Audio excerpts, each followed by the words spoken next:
Anyone may call upon nature in a shamanic way.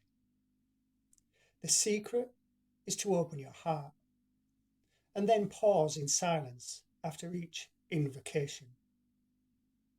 It was the Greeks who named the elementals, salamanders, undines, gnomes, and sylphs.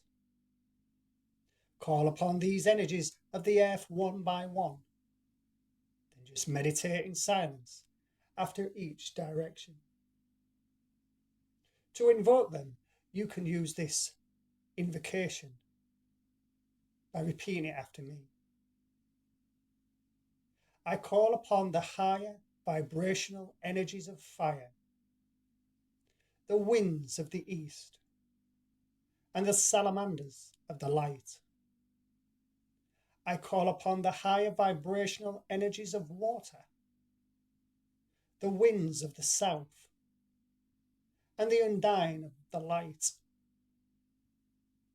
I call upon the higher vibrational energies of earth, the winds of the west, and the undine of the light. I call upon the higher vibrational energies of air, the winds of the north, and the sylphs of the light.